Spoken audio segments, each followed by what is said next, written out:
Olá, meus irmãos, sejam bem-vindos ao curso de Teologia. Esta é a nossa segunda aula. Na primeira aula, nós falamos sobre o conceito de teologia e convém reforçar que existem várias teologias, pois a teologia tem como base os livros sagrados. Então, cada livro sagrado vai ter um tipo de teologia. E mesmo, por exemplo, os cristãos, nós temos a Bíblia como único livro sagrado. E existem diferentes interpretações, de onde existem várias correntes cristãs, com a denominação cristã, mas com ideias diferentes, algumas com ideias, inclusive, bem avessas umas às outras. E, da mesma forma, existem teologias dentro do budismo, existem várias linhas, existe a linha do norte, a linha do sul, o budismo zen, o budismo tibetano. Então existem vários tipos de budismo, assim como tem vários tipos de cristianismo, de islamismo e assim por diante. Bem, o objeto de pesquisa da teologia é Deus. Na teologia, nós consideramos que Deus tem que ser onipotente, onipresente e onisciente. Onipotente quer dizer que ele tudo pode, que tudo é possível através de Deus. Se ele não tem esse poder, então ele não é Deus. Então, para ser Deus, ele tem que poder tudo.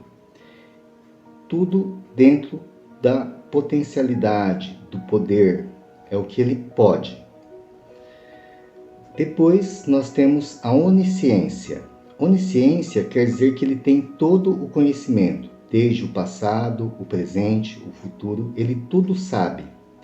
Ele sabe de antemão o que vai acontecer, ele sabe tudo o que aconteceu e tudo o que está acontecendo em qualquer lugar do universo, porque ele é onisciente, ele tem toda a ciência, todo o conhecimento. Ele tem essa consciência do universo inteiro, de cada coisa e do que está se passando. Isto é a onisciência. E ele sabe tudo, ele tem todas as respostas, todo o saber, todo o conhecimento. E onipresente quer dizer que ele está em toda parte, em todos os lugares, em cada átomo desse nosso imenso universo. E olha que nosso universo é muito, muito, muito imenso.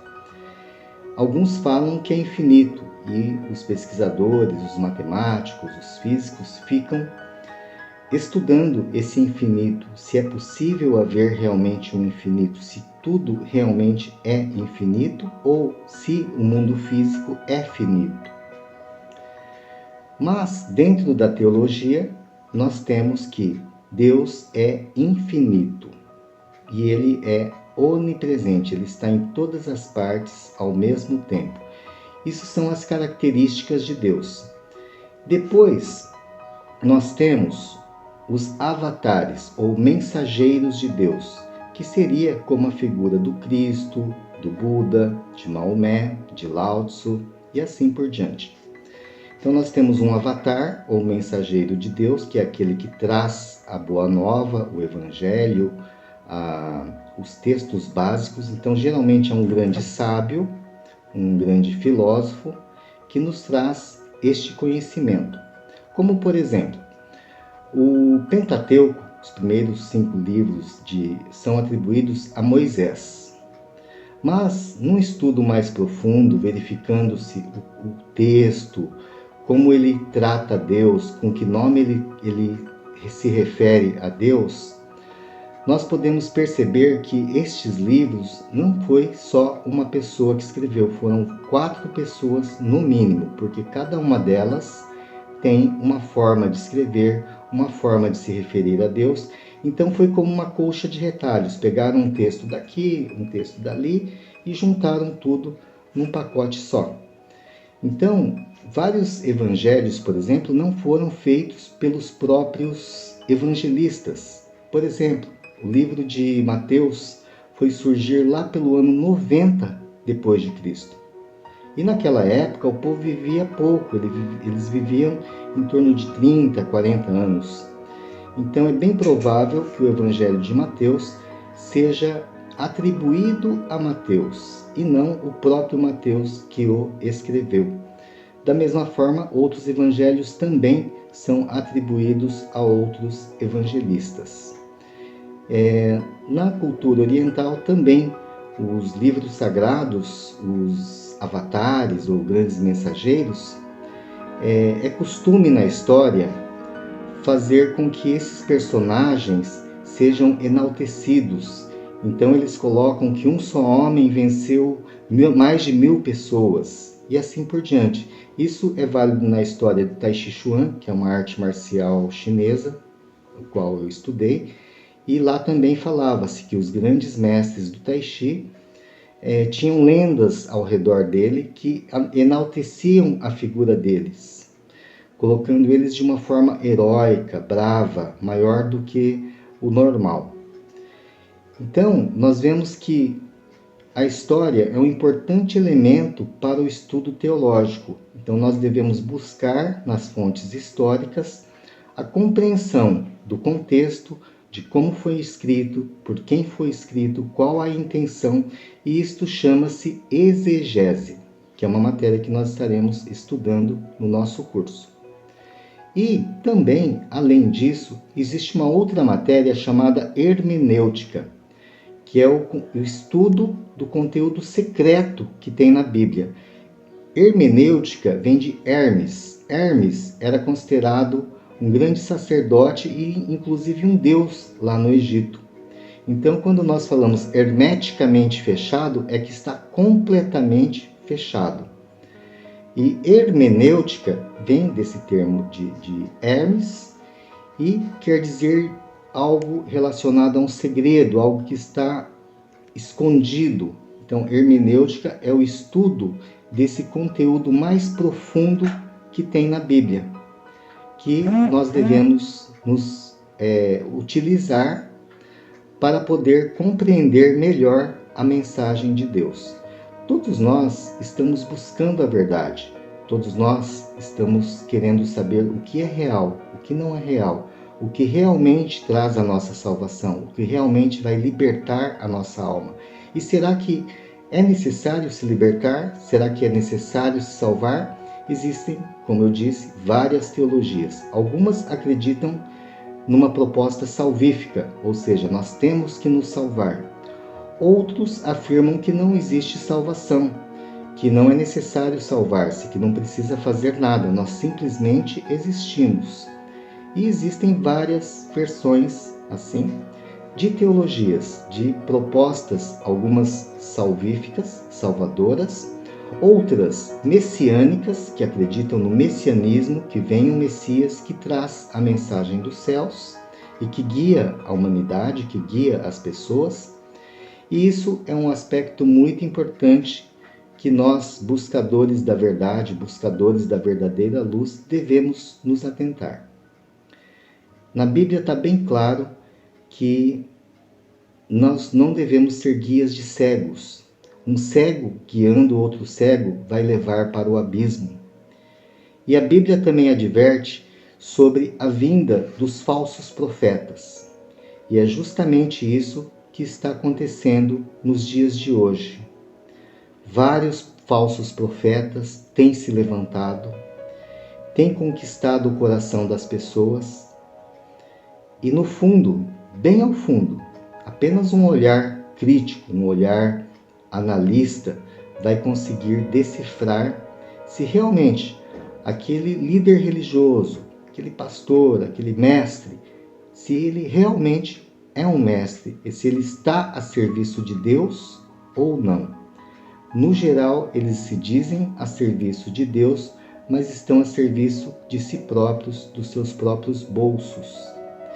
Eles estão aplicando golpes na população, estão enganando a população, fazendo campanhas, pedindo dinheiro. Deus não precisa de dinheiro. Por isso que esse curso é gratuito. Porque para que ficar cobrando das coisas divinas? Então tem pessoas fazendo comércio das coisas divinas. E tem muitas pessoas caindo nesse conto, fazendo fazendo contratos com Deus, fazendo promessas, fazendo barganha com Deus. Então eles estão ensinando que tem como fazer uma barganha com Deus. E nós sabemos, nós que estudamos teologia sabemos que Deus é gratuidade. Essa é outra característica fundamental de Deus. Deus é gratuidade, ou seja, Ele é de graça, Ele nos dá a graça. Tudo em Deus é de graça. Nós apenas precisamos estar merecendo, nós devemos ser merecedores. E como nós fazemos para estar sendo merecedores da graça? Fazendo a vontade do Pai. É isso que está na palavra de Deus. Fazendo a vontade do Pai. Uma vez que nós estejamos fazendo a vontade do Pai, nós entramos na graça.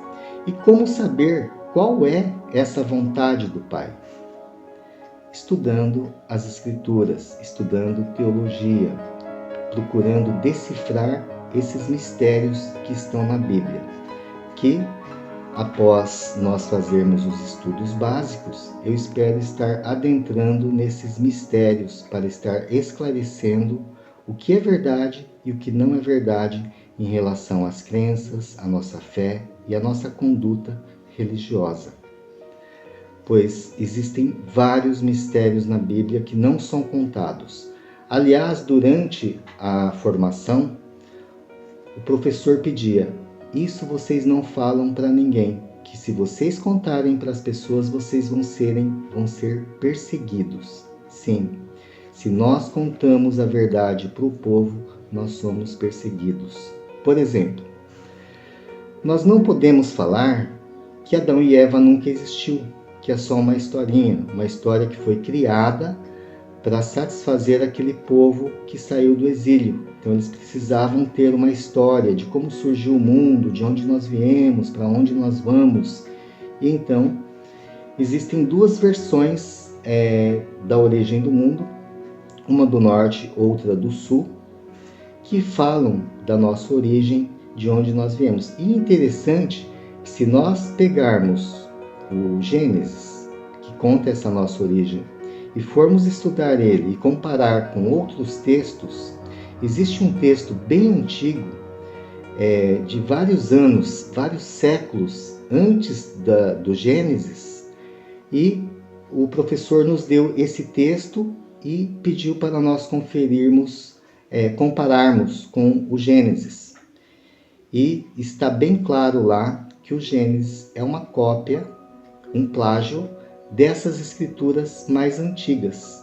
Nós vemos quase que as mesmas palavras, a mesma imagem que foi desenhada, sugerida, né? O universo, a terra era vazia e sem forma, o Espírito de Deus pairava sobre as águas. É muito parecido a descrição desse antigo manuscrito mesopotâmio.